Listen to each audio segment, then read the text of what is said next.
Hello guys, good morning to all of you and welcome to my channel Monika गर classes. Last video में हम लोग liquidation of company को discuss कर रहे थे। उसी डिस्कशन को आज हम कैरी फॉरवर्ड करेंगे। बेसिकली लास्ट वीडियो में हम लोगों ने बात की थी कि लिक्विडेशन होता क्या है, यानी कंपनी को बंद करने के लीगल प्रोसीजर को लिक्विडेशन कहा जाता है। फिर हमने बात की थी कि लिक्विडेशन कैसे कैसे हो सकता है, यानी कोर्ट भी कह सकती है आपको बंद करने के लिए कंपनी को, या आप वॉलंटरी भी कंपनी को बंद कर सकते हो। वॉलंटरी जो आपका लिक्विडेशन होता है वो भी फर्दर दो टाइप का होता है, एक member voluntary winding up and दूसरा creditors voluntary winding up. I hope आप लोगों ने पहले वो पार्ट देख लिया होगा। अगर आपने नहीं देखा है तो पहले वो देख लीजिए, क्योंकि जब तक हमें कंसेप्ट्स क्लियर ना हो तब तक आगे डिस्कस करने में मज़ा नहीं आता। तो बेसिकली जैसे हमने बात की थी कि आज हम क्या बात करने वाले हैं, पहले तो हम बात करेंगे liquidator final statement of account के बारे में, एंड देन हम उसमें जो पर्टिकुलर चीज़ें होंगी कि किस ऑर्डर में ये लिक्विडेटर पेमेंट करता है उनको डिस्कस करेंगे। पहले बात कर लेते हैं इस स्टेटमेंट ऑफ अकाउंट है क्या।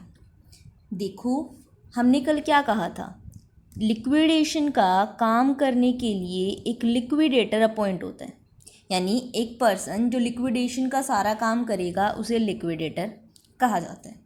बेसिकली ये क्या काम करेगा, इसका काम होगा कंपनी के पास जितनी भी असेट्स हैं उन सबको सेल करना, यानी उन सबको बेचेगा, और जो पैसा वहाँ से रिकवर होगा उसका यूज़ करेगा लायबिलिटीज़ को पे करने के लिए। तो अब इस लिक्विडेटर को करना क्या होता है कि जो इसने असेट्स बेची और उस पर्टिकुलर पैसे का यूज़ जिस भी लायबिलिटी को पे करने के लिए किया उसका एक कुछ तो रिकॉर्ड बनाना पड़ेगा, यानी शेयर होल्डर्स को दिखाएगा। जब हमने बात की थी वो लास्ट में शेयर होल्डर की मीटिंग बुलाता है और उसमें एक liquidator statement of final account रखता है। ये वही स्टेटमेंट की बात कर रहे हैं हम, यानी मुझे दिखाना तो पड़ेगा ना कि उसने कंपनी की असेट कैसे कैसे रियलाइज़ की और उनका पैसा कहाँ कहाँ पर डिस्ट्रीब्यूट किया। यानी एक ऐसी स्टेटमेंट जिसमें लिक्विडेटर अपना सारा हिसाब दिखा रहा है कि कैसे उसने असेट को रियलाइज़ किया यानी सेल किया और कैसे कैसे उस पैसे को यूज़ किया, उसे बोला जाता है liquidator final statement of account. देखो, ये ध्यान रखना, बेसिकली ये एक स्टेटमेंट है।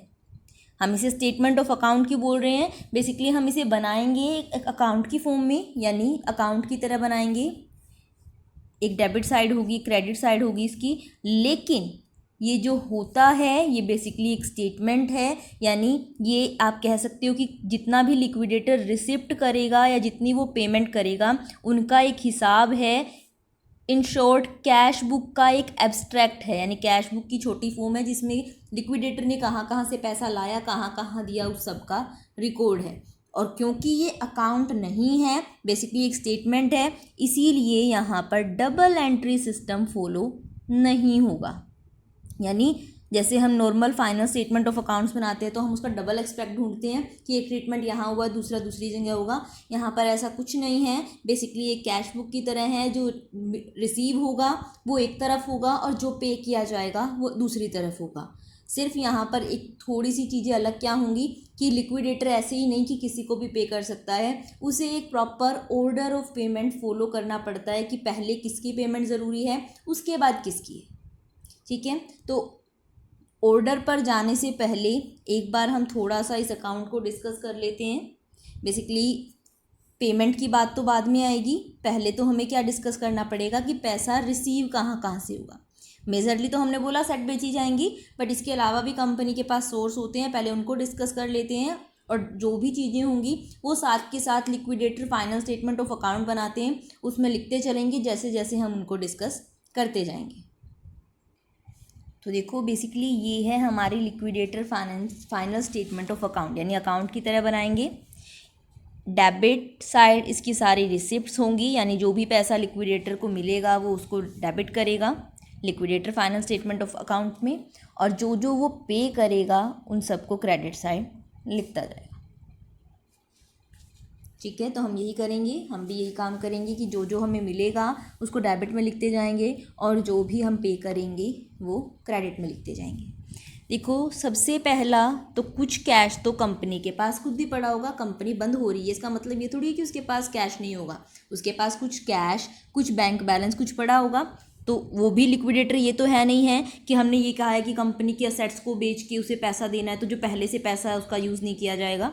तो लिक्विडेटर को के पास पहला सोर्स क्या होगा पैसे का, कैश इन हैंड और कैश एट बैंक, यानी जितना भी कैश पड़ा है या जितना भी बैंक बैलेंस पड़ा है वो होगा एक लिक्विडेटर के पास। दूसरा हमने कहा कि वो क्या करेगा, असेट बेचेगा। To amount realise from sale of assets,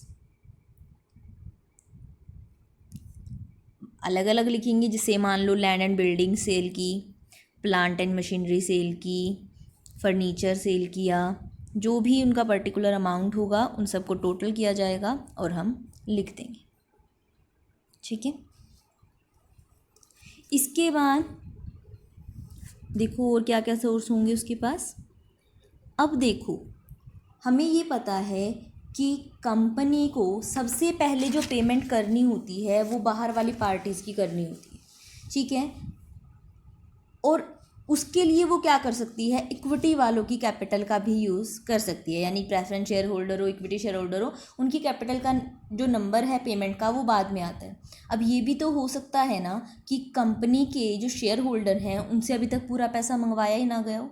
यानी देखो अगर हमें ये होता है कि सबकी पेमेंट करनी है बराबर, सब बराबर हैं, तो उस केस में हम इक्विटी वालों से क्या पता पैसा ना मंगवाते। लेकिन कंपनी का रूल क्या कहता है कि शेयर होल्डर की लायबिलिटी लिमिटेड है, पर लिमिटेड भी कहाँ तक है, कम से कम जितना उनकी पेड अप कैपिटल यानी जितने भी उनके शेयर की फुल्ली पेड अप वैल्यू है वहाँ तक तो उन्हें देना पड़ेगा। अब मान लो एक जो शेयर है से वो शेयर की वैल्यू क्या थी, 100 रुपीज़ की थी। हमने क्या बोला, मान लो एक शेयर की वैल्यू 100 रुपीज़ की थी, उस पर अभी तक 80 रुपीज़ ही पेड अप है। 100 रुपीज़ का शेयर था और उस पर अभी तक 80 पेड अप है, यानी एक शेयर पर 20 रुपये अभी तक नहीं आए हुए। अब ये क्या थे, कंपनी के पैसे थे, अभी तक चाहे कंपनी ने मंगवाए नहीं थे। तो अगर क्या है वाइंडिंग अप के टाइम पर क्रेडिटर्स को देने वाला पैसा पूरा नहीं है, यानी जितना क्रेडिटर्स को देना है उतना पैसा हमारे पास पूरा अभी तक नहीं है, तो उस केस में जो कॉल अभी तक नहीं मंगवाई गई थी वो भी शेयर होल्डर से मंगवाई जाएगी, क्योंकि अल्टीमेट हमने क्या कहा, लॉस इक्विटी वालों का होगा। पर प्रेफरेंस वालों का जब नंबर आएगा जब इक्विटी वालों को कुछ भी नहीं मिल रहा होगा, बिल्कुल ज़ीरो। फिर प्रेफरेंस वाले को भी हो सकता है कि पूरी कैपिटल ना पड़े, फिर क्रेडिटर्स छोड़ेंगे। क्रेडिटर्स पहले क्यों छोड़े, जब तक इनका पैसा बाकी है। तो अगर क्या है कोई शेयर हम के ऐसे पड़े हैं जो पार्टली पेड अप हैं, तो वो पैसा भी मंगवाया जाएगा और वो पैसा भी किसके लिए यूज़ किया जाएगा, क्रेडिटर्स को पेमेंट करने के लिए यूज़ किया जाएगा। तो एक और सोर्स हमारे पास क्या आ गया, 2 कॉल्स फ्रॉम शेयर होल्डर।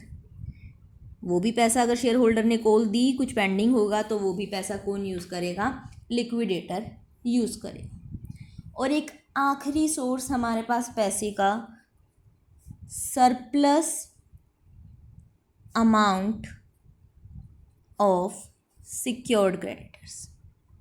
अब ये समझ लेते हैं बेसिकली ये क्या है।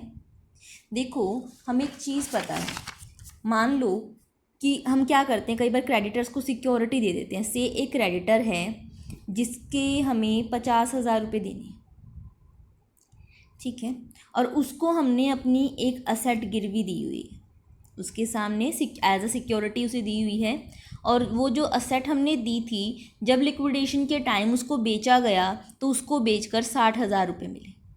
असेट इस क्रेडिटर की सिक्योरिटी के तौर पर रखी गई है और उसको बेच के 60,000 मिले। अब उस असेट को बेच के 60,000 मिले, इसका मतलब ये थोड़ी है कि उस सारे के सारे क्रेडिटर्स के, बेसिकली वो तो सिर्फ एक सिक्योरिटी है ना, कि क्रेडिटर को अगर कंपनी ने पे नहीं किया तो इस असेट का यूज़ कर सकता है। तो देखो जो 50,000 उसके बनते हैं वो तो वो इस असेट के पैसे से काट लेगा। बेसिकली इस क्रेडिटर को तो हम जो सिक्योर्ड वाले होते हैं, अगर उनकी पूरी पेमेंट हो जाती है तो हमें रिकॉर्ड करने की ज़रूरत भी नहीं होती लिक्विडेटर फाइनल स्टेटमेंट में, यानी एक क्रेडिटर था, उसकी पेमेंट बाहर की बाहर हो गई, यानी उसके पास एक असेट उसके लिए गिरवी रखी गई थी। लेकिन जो ये 10,000 बच गई कि 50,000 उसने ले लिए, 10,000 बच गए, तो ये 10,000 क्या है, उसके तो है नहीं है, कंपनी के हैं। और जब कंपनी के हैं तो कंपनी क्या यूज़ करेगी, इसको बाकी लोगों को पे करने के लिए इसका यूज़ करेगी। तो देखो, तो जो सरप्लस अमाउंट आपको सिक्योर्ड क्रेडिटर से मिला होगा वो भी आपके पास आ जाएगा। यानी 4 सोर्सेज हो गए लिक्विडेटर के पास, कुछ पहले से बैलेंस पड़ा होगा, कुछ वो असेट्स को बेचेगा, कुछ क्रेडिटर से मिलेगा। और अगर पैसा पूरा नहीं पड़ता है, बेसिकली इसको चलो लास्ट में कर देते हैं कि नॉर्मली इसका नंबर लास्ट में आता है। अगर पैसा पूरा नहीं पड़ता है तो फिर क्या की जाएगी, शेयर होल्डर से कॉल की जाएगी। अब हमारे पास क्या आ जाएगा, इन सबका टोटल, कि हमें पता लग जाएगा हमारे पास टोटल रिसिप्ट कितनी है, यानी टोटल पैसा कितना है। अब जितना पैसा हमारे पास होगा उसके अकॉर्डिंग हम पेमेंट स्टार्ट कर देंगे।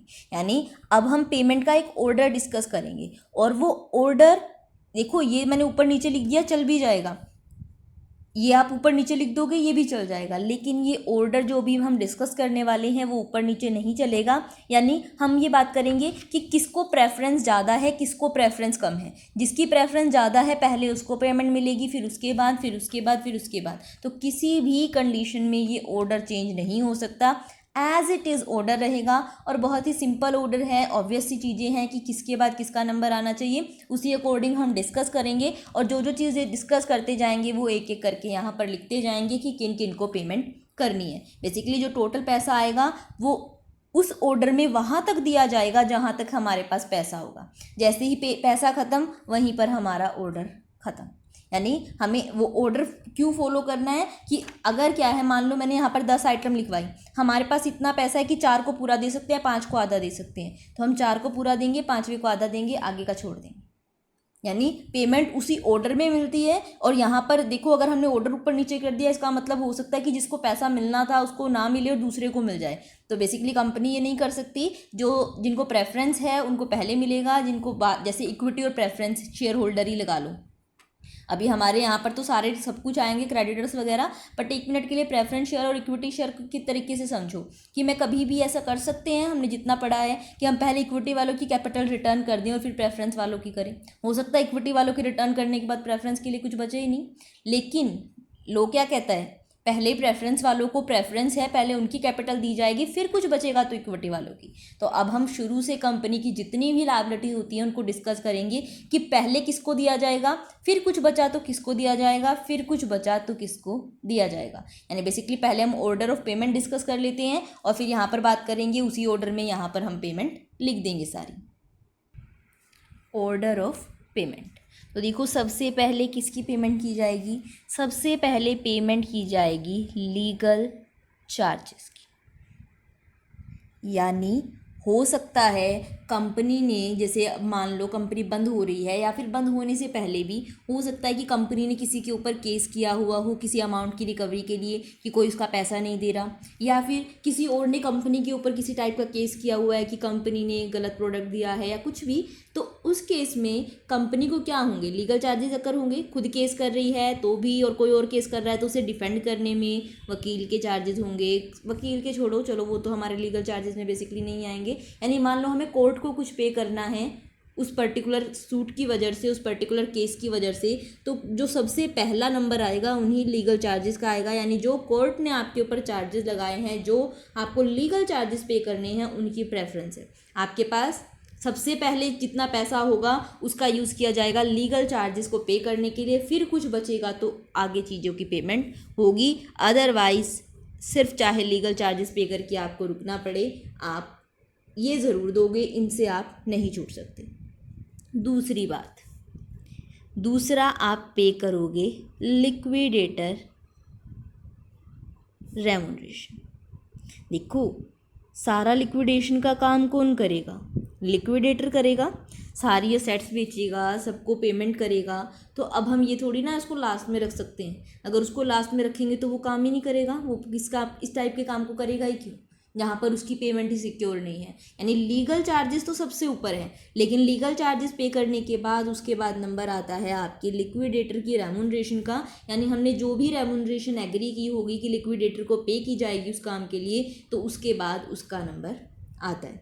बेसिकली 3 वेज होते हैं लिक्विडेटर को पे करने के, यानी नॉर्मली आपको क्वेश्चन में 3 तरीके मिलेंगे जिसके अकॉर्डिंग आपको रेमुनरेशन कैलकुलेट करनी होगी। कौन कौन सी? या तो आपको दिया होगा कि आपको लिक्विडेटर की रेमुनरेशन देनी है according to commission on amount realised on asset. क्या बोला मैंने? कि आप उसे कमीशन दे रहे हो, यानी उसकी जो रेमुनरेशन है वो कमीशन की फॉर्म में है, और वो किस पैसे पे दे रहे हो? जो उसने रियलाइज़ किया असेट को बेच के, यानी असेट्स पे जो रियलाइज पैसा किया। तो देखो अगर आपको क्वेश्चन में ये दिया, इसका मतलब क्या है? जितनी वो असेट बेचेगा, यानी जितना पैसा वो असेट को बेच के लाएगा, उसी के अकॉर्डिंग उसे कमीशन दिया जाएगा। बेसिकली देखो इस टाइप की चीज़ों को यूज़ करने का वैसे भी फ़ायदा है कि अगर क्या है आप उसको जो कमीशन है असेट की वैल्यू पे दे रहे हो, तो वो ज़्यादा से ज़्यादा अमाउंट में कंपनी की असेट को सेल करने की कोशिश करेगा। से उसने कंपनी की असेट बेची 10 लाख की, और उसका जो कमीशन है वो क्या है? 2% है ऑन असेट रियलाइज। तो उस केस में 10 लाख का 2% एज अ कमीशन उसे दिया जाएगा। यानी लिक्विडेटर की रेमुनरेशन क्या होगी? जो 10 लाख का 2% करके आएगा, यानी 20,000, ये क्या किया जाएगा? लिक्विडेटर को पे किया जाएगा। देखो लेकिन एक चीज़ ध्यान रखना, हमेशा जब हम असेट को रियलाइज़ की बात कर रहे हैं तो हम इसमें कैश और बैंक नहीं लेते नॉर्मली। क्यों नहीं लेते? क्योंकि हम क्या कह रहे हैं, लिक्विडेटर ने असेट्स को बेचने में जो मेहनत की है उसके नाम की उसे कमीशन दे रहे हैं। हमने कहा जितने में असेट बेच के आएगा उसके अकॉर्डिंग कमीशन तेरे को दे दिया जाएगा। तो अब कैश और बैंक, यानी जो बैंक में पैसा पड़ा है पहले से या हमारे पास कैश पड़ा है, उसके लिए उस लिक्विडेटर ने कोई भी मेहनत नहीं की है, वो ऑलरेडी कैश है, बैंक में पड़ा हुआ पैसा है। तो इसीलिए नॉर्मल केसेस में आप लिक्विडेटर को जो रेमुनरेशन दोगे उसमें कैश और बैंक का बैलेंस इंक्लूड नहीं करोगे। लेकिन अगर क्या है, आपको क्वेश्चन में जब ये दिया हुआ है कि लिक्विडेटर ने कौन कौन सी असेट रियलाइज की है, उसमें आपको कैश और बैंक बैलेंस दिया हुआ है, तो उस केस में क्योंकि वो लिक्विडेटर की असेट्स में उन्होंने खुद ही इंक्लूड कर दिया है, फिर आपको कमीशन निकालते हुए भी कैश और बैंक का बैलेंस लेना पड़ेगा। यानी नॉर्मल केस में हम कैश और बैंक का बैलेंस नहीं लेते क्योंकि उसके लिए लिक्विडेटर ने कोई भी एफर्ट्स नहीं लगाए हैं। लेकिन अगर स्पेशली जो उसकी असेट्स दी हुई हैं कि जो आपके लिक्विडेटर ने रियलाइज़ की हैं उसमें कैश और बैंक बैलेंस दिया हुआ है, तो उनको आपको लेना पड़ेगा।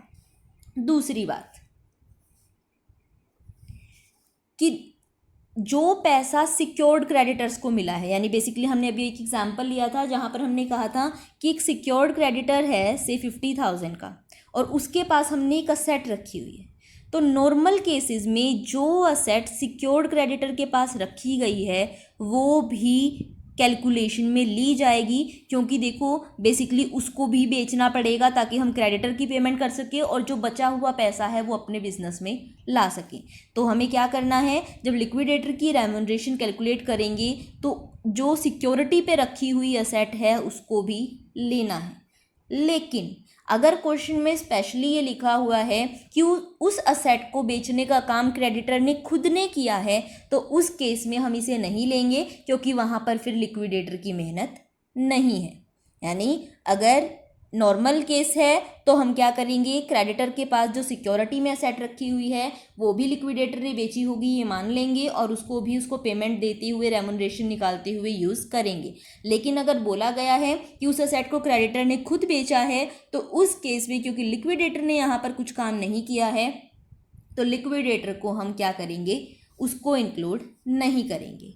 बट एक और चीज़ यहाँ पर ध्यान रखनी पड़ेगी कि हमने कहा अगर क्या है लिक्विडेटर ने बेचा है फिर तो हमने पूरे 60,000 ले लिया, बात ख़त्म हो गई। लेकिन अगर क्या है क्रेडिटर ने बेचा है, 50,000 के क्रेडिटर थे, 60,000 में इस क्रेडिटर ने बेचा है तो 50,000 तो क्रेडिटर खुद रख लेगा, बचे हुए 10,000 किसको देगा, लिक्विडेटर को देगा और उसका यूज़ लिक्विडेटर ही करेगा पेमेंट करने के लिए। तो उस केस में चाहे क्रेडिटर ने रियलाइज़ की है 10,000 तो हमें लेने पड़ेंगे।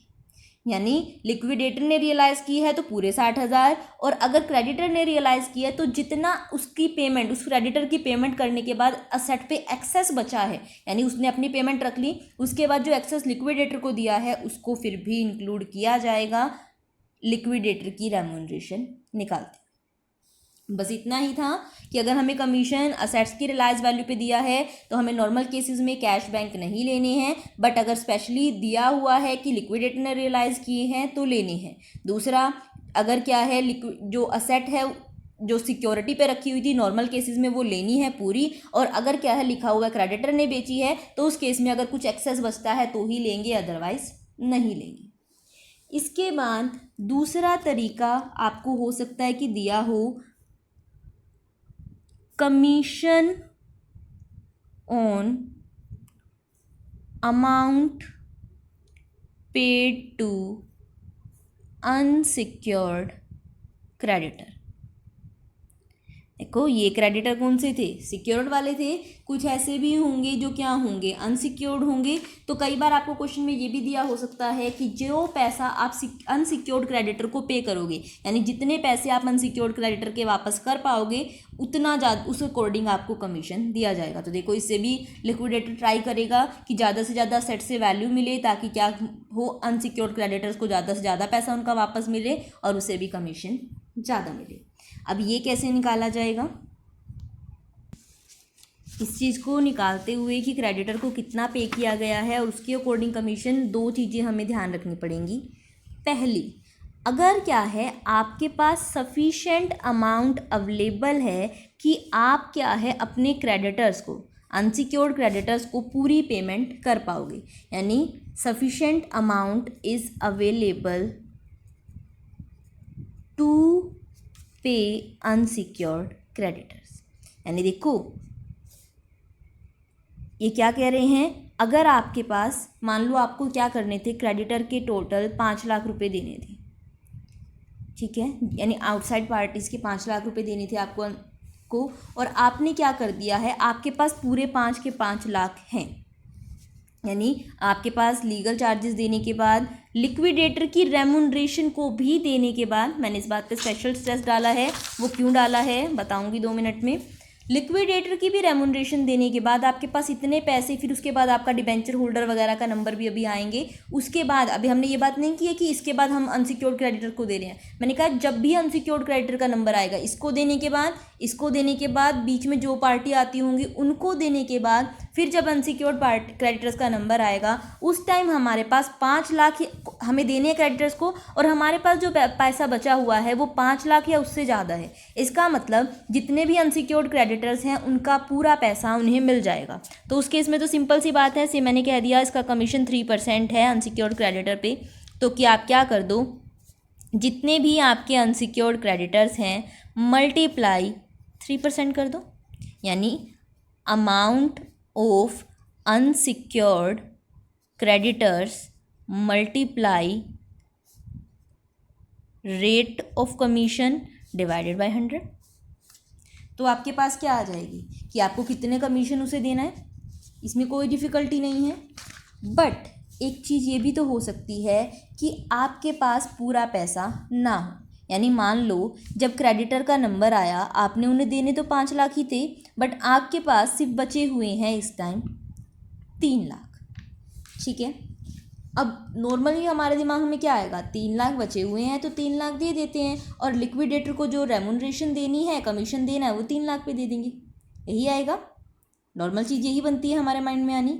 बट देखो ना एक चीज़, 3 लाख हमारे पास बचे हुए हैं, हमने बोल दिया कि लिक्विडेटर को रेम्यूनरेशन देनी है कितने पैसे पे, जितने की आप पे करोगे। अब 3 लाख बचे हुए हैं, 3 लाख के 3 लाख क्रेडिटर्स को दे दोगे तो लिक्विडेटर को कहाँ से पे करोगे। लिक्विडेटर का नंबर तो पहले आया है, लेकिन उसकी रेम्यूनरेशन कैलकुलेट आप कैसे करोगे, पहले आपको वर्किंग नोट्स में कह लो ये देखना पड़ेगा ना कि आप अनसिक्योर्ड को कितना पैसा देने वाले हो, यानी हमें एक बार क्रेडिटर को कितनी पेमेंट होने वाली है वो पॉइंट छोड़ना पड़ेगा उसकी रेम्यूनरेशन में, और उसके बाद अलग से हिसाब लगाना पड़ेगा कि उसको कितनी पेमेंट क्रेडिटर्स को मिली होगी। अब क्रेडिटर्स को पेमेंट करने के टाइम हमारे पास 3 लाख बचे हुए हैं, इस 3 लाख में दोनों चीज़ें हैं, लिक्विडेटर को रेम्यूनरेशन भी देनी है और क्रेडिटर को पैसा भी देना है, और लिक्विडेटर को जो रेम्यूनरेशन मिलनी है वो क्रेडिटर को दिए हुए पैसे पे मिलनी है। तो कैसे निकालें, तो देखो बेसिकली आपको क्या करना पड़ेगा उस केस में, उस टाइम आपको आफ्टर चार्जिंग वाली कंसेप्ट लगानी पड़ेगी। यानी हम क्या करेंगे, हम ये कहेंगे कि हमारे पास जो पैसे बचे हुए हैं वो 3 लाख बचे हुए हैं और इस 3 लाख में हमें क्या करना है, 3% देना है लिक्विडेटर को।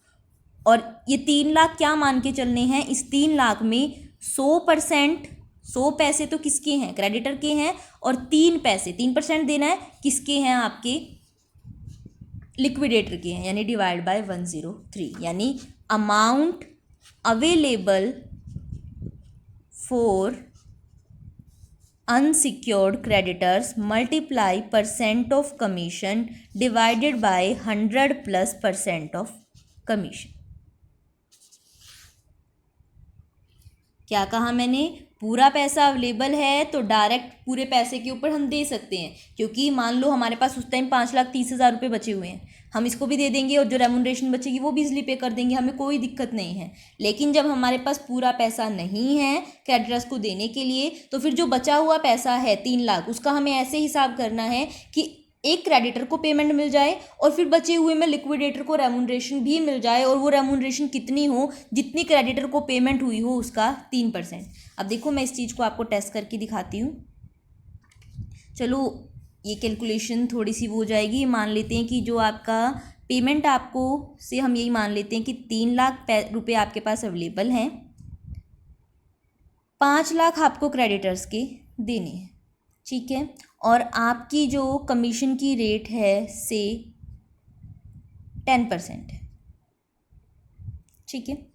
तो अब मैं क्या कह रही हूँ आपको करने के लिए, 3 लाख का 10% डिवाइड बाई 110, यानी आफ्टर चार्जिंग करने के लिए कह रही हूँ। इसको कैलकुलेट करेंगे, इसको कैलकुलेट करके आएगा 27,272 अप्रॉक्स, ठीक है। इसका मतलब इसके अकॉर्डिंग हमें लिक्विडेटर को 27,272 रुपये देने हैं। अब 3 लाख हमारे पास अवेलेबल थे, उसमें से हम कह रहे हैं लिक्विडेटर के बन गए 27,272, लेस करो, हमारे पास बचेंगे 2,72,728। यानी हमने क्या कह दिया, जो ये 3 लाख हैं इनमें से लिक्विडेटर को दे दो 27,272 रुपये और बचे हुए 2,72,728 दे दो क्रेडिटर को। और हमने नॉर्मली में क्या कहा था, 10% देना है क्रेडिटर को जो पेमेंट की जाती है। क्रेडिटर को इतनी पेमेंट कर रहे हैं, इसका 10% निकालना, इसका 10% निकालोगे तो भी तो ये आएगा 27272 अप्रोक्स किया है, तो इसलिए 1 रुपये का ऊपर नीचे हो रहा है कि वो 0.8 आ रहा है, फिर आपको हो गया अप्रोक्स करके 3 हो गया, वो पॉइंट्स की वजह से हुआ है। अदरवाइज़ देखो सेम चीज़ आई। ये किस वजह से कि हमने पहले ही कह दिया कि 100% इनको देना है और जो इसको देंगे उसका 3% इसको देना है, यानी टोटल 103% हो गए। या इस एग्जाम्पल में लगा लो 100% इनको देना है, 10% उसका इसे देना है, यानी टोटल 110%, 110 हिस्से करने हैं हमें इस 3 लाख के। उसमें से 10 हिस्से दे देंगे लिक्विडेटर को और बाकी के 100 हिस्से दे देंगे क्रेडिटर को। इसलिए नॉर्मल केस हो, पूरा पैसा दे रहे हैं तो direct percentage, otherwise after charging वाली कंसेप्ट लगानी पड़ेगी। और ये भी ज़रूरी नहीं है कि आपको कोई एक ही मेथड दिया होगा, ये भी हो सकता है कि क्वेश्चन में आपको तीनों भी मेथड भी दे दें या 2 भी दे दे, कोई भी, कि दोनों तरीके से रेमुनरेशन ले रहा है, वो असेट्स पे भी ले रहा है और क्रेडिटर्स पे भी, तो फिर कोई बात नहीं, हम ये काम भी कर देंगे और ये भी कर देंगे। थर्ड वे है आपका commission on amount paid to shareholder. यानी ये भी कह सकते हैं कि आपको उतना कमीशन दिया जाएगा जितनी अमाउंट आप शेयर होल्डर को दे पाओगे।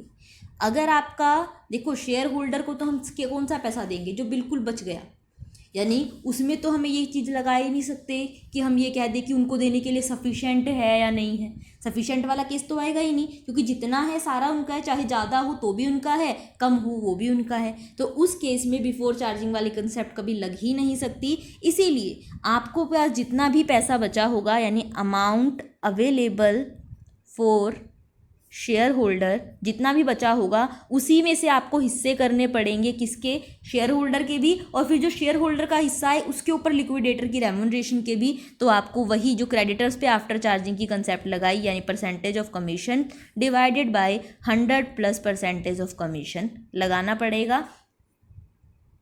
तभी आपको पता चलेगी कि टोटल जितना आपके पास बचा हुआ है शेयर होल्डर्स के लिए, उसमें से कितना लिक्विडेटर को मिलना है और कितना शेयर होल्डर को।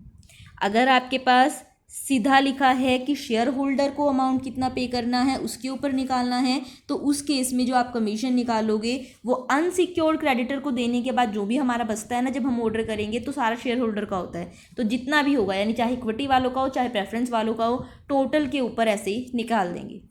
और अगर आपको कहा गया है कि सिर्फ इक्विटी शेयर होल्डर पे निकालना है, तो उस केस में जो ये अमाउंट अवेलेबल है वो सिर्फ जो इक्विटी वालों को यानी प्रेफरेंस वालों को देने के बाद भी जो बचेगा उसके ऊपर सेम तरीके से अप्लाई, यानी दोनों पे देना है तो दोनों का पैसा ले लेंगे यहाँ पे बचा हुआ, और अगर सिर्फ इक्विटी वालों पे देना है तो जो इक्विटी वालों के लिए बचा है वो ले लेंगे, percentage of commission divided by 100 plus percentage of commission. ये था आपका लिक्विडेटर की रेम्युनरेशन। हमारे लीगल चार्जेस पे हो गए, फिर उसके बाद हमने लिक्विडेटर की रेम्युनरेशन दे दी। उसके बाद थर्ड नंबर आएगा हमारा लिक्विडेशन के एक्सपेंसेस का, यानी जब लिक्विडेशन कर रहे हो तब भी आपके कुछ खर्चे हुए होंगे, या जिसे हम कॉस्ट ऑफ वाइंडिंग अप भी कह सकते हैं, कि जब आप लिक्विडेटर को दे चुके हो उसके बाद आपको देने पड़ेंगे जो भी खर्चे इस वाइंडिंग अप को करने में आपने किए हैं। किसी भी टाइप का किसी पर्सन को अपॉइंट किया हो कि वो आपका कुछ काम करेगा, या कुछ भी समथिंग लाइक डैट, कुछ भी हो सकता है कि जिसको भी आपने वाइंडिंग अप के काम में इन्वॉल्व किया है उस पर्सन को देना पड़े आपको कुछ भी, तो आपको जो भी खर्चे लिक्विडेशन की वजह से हो रहे हैं वो भी थर्ड नंबर पर दिए जाएंगे। इसके बाद फोर्थ नंबर पे आपके पे किए जाते हैं डिबेंचर होल्डर, बट उनको हम जो डिस्कस करेंगे वो हम कल करेंगे। अभी हमने जितना किया है उसको नोट डाउन कर लेते हैं। हमने क्या कहा, सबसे पहले पे करेंगे हम बाय लीगल चार्जेस, उसके बाद हम पे करेंगे लिक्विडेटर की बाय लिक्विडेटर रेम्युनरेशन। करवाना एक ही दिन में चाहती थी मैं आपको ये पूरा, बट कुछ रीज़न की वजह से नहीं करवा सकती हूँ आज पूरा। जितना करवाया है उतना ध्यान रखना, आगे हम इसको कल कैरी फॉरवर्ड करेंगे। क्या क्या मिला इसे, percentage on amount realised on asset, दूसरा percentage on amount paid to unsecured creditor, and तीसरा percentage of amount paid to shareholder. जो भी तीनों का टोटल करके आएगा वो हो जाएंगी हमारी टोटल रेम्युनरेशन। उसके बाद थर्डली हमने कहा लिक्विडेशन के बाय लिक्विडेशन एक्सपेंस। यहाँ तक हो गया है।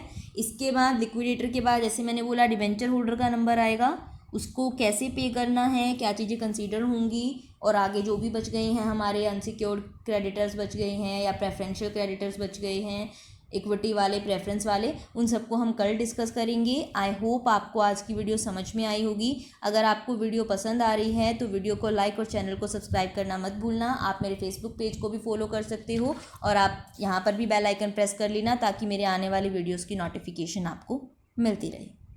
अगर आपको कोई भी डाउट है आप कमेंट सेक्शन में पूछ सकते हैं। Thank you very much.